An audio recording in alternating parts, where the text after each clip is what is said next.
weho niba waragize ibyago byo gukora akazi kabi, humura kuko Imana ikurebamo w'agaciro.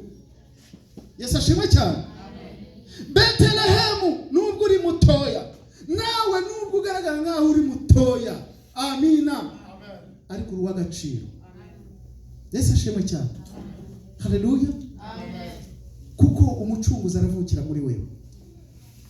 Ndagusabira buri munsi Yesu yongera avuke mu buzima bwawe. Ndakwingingira Imana kugira ngo uyu munsi wa none Yesu agere abe mushyashya muri wewe. Kuko Yesu we yaravutse kera. Yesu yaragiye. Nigeze gusoma ijambo, ndashaka kureba kuri Yesu nanone. Numvise nkumbuye Yesu. Amen. Uyu munsi wa none numvise nkumbuye Yesu. Buri munsi numva mukunze, ariko numvise nkumbuye Yesu. Narebye Yesu manda yiwe hano ku isi. Somera papa. Mu itangiriro harimo umugabo.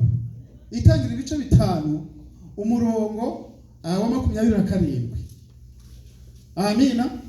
Reka turebe uyu mugabo. Ivyiwe. Turebe na Yesu. Itangiriro ibice 5 umurongo 27.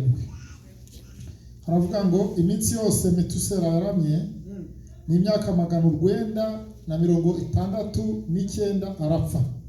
Ariko iyo mibare harabazi kwandika yari bari na myinshi.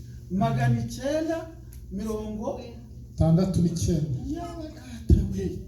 Yesu shimwe cyane. Hagati y'ikenda n'ikenda hari 6. Ubwo nuko naborokaga ngiye ku ishuri. Haleluya. 969. Urumva iyo myaka yose. Muri kuyumva?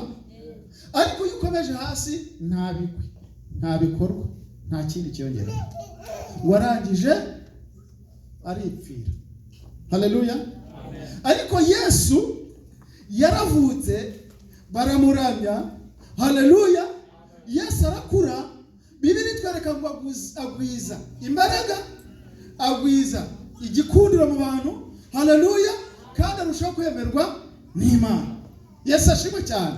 Uwo mwana uko agenda akura, haleluya, uwo mwana yaje kugeraho akora umurimo yahamagariwe gukora. Yesu uyu nguyu tubabwira ntabwo yigeze ashaka umugore. Haleluya. Yesu uyu nguyu ntabwo yigeze yubaka hoteli. Yesu uyu nguyu ntabwo yigeze atunga isambu ngo abigitangaza ngo tumve ngo Yesu ngo afite imirima myinshi, ngo Yesu ngo yarafite indogobe, ngo Yesu yarafite inka n'intama, ngo Yesu rekada. Yesu arakuze, arangije akora umurimo w'ivuga butumwa. Haleluya. Akora umurimo wo kubohora abantu, akora umurimo wo kwigisha abantu ukuri. Haleluya. Akora umurimo wo kuvura indwara abantu bari barahetanye, arabegura. Haleluya.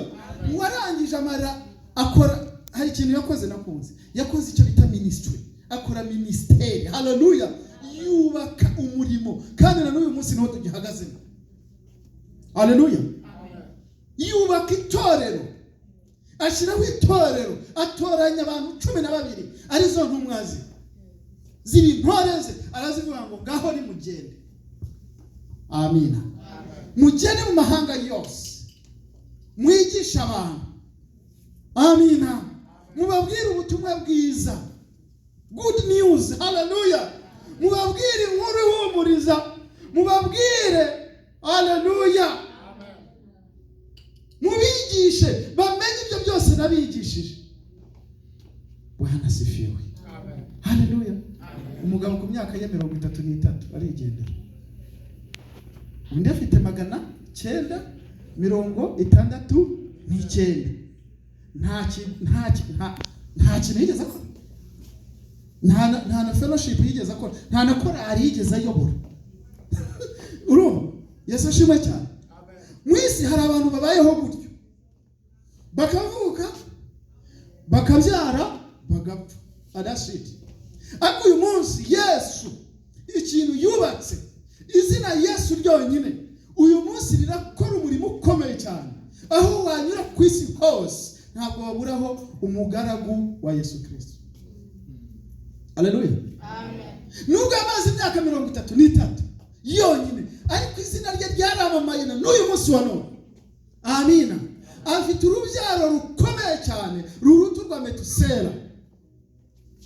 Niwe utubyara twese, amaraso ye niyo yaduhinduye abana b'Imana. Amina. Amina. Uwo Yesu nubwo atagize umugore, abenshi inshuro nyinshi twirirwa turira ngo turashaka abagore, turashaka abagabo, turashaka abana, ariko ndagira ngo nkubwire ngo Yesu ashimwe cyane. Kuba uri umurokore ntabwo kimenyesha ko ugomba kugira umugore. Kuba uri umurokore ntabwo egale kuvuga ngo ufite umugabo. Kuba umurokore ntabwo bivuga ngo kuba ufite isambu nini. Kuba umurokore ntabwo bivuga ngo kuba ufite imodoka nziza. Kuba umurokore, ibyo ni ibintu biza iyo Imana ishatse kubiguha. Haleluya. Umurokore ni ukujya mu ijuru. Yesu ashimwe cyane. Umurokore ni ukugendera mu bwiza bw'Imana. Ushobora kuba uri wenyine, ushobora kuba uri n'undi, ariko icyo Imana ishaka ni uko ikubona mu bwami bwayo. Abantu birirwa batukangisha bakavuga ngo Imana iguhaye imodokari, Imana iguhaye inzu, Imana iguhaye visa. Yesu ntabwo yigeze agenda amahanga menshi. Haleluya. Ariko ububasha bwari muri we uyu munsi bwagiye ku isi hose. Haleluya. Amen. Ese ubundi butugiye mu mahanga twajya kuvuga iki, twakora iki? Amina. Haleluya. Ariko uyu munsi wa none naje kukwereka ko Metusela nubwo yaramye, nubwo yamaze igihe cyinshi, nta gikorona gito yigeze akorera Imana. Ariko Yesu wamaze imyaka mikeya, izina rye na n'uyu munsi iracyakiza abarwayi, izina rye uyu munsi iracyabohora imbohe.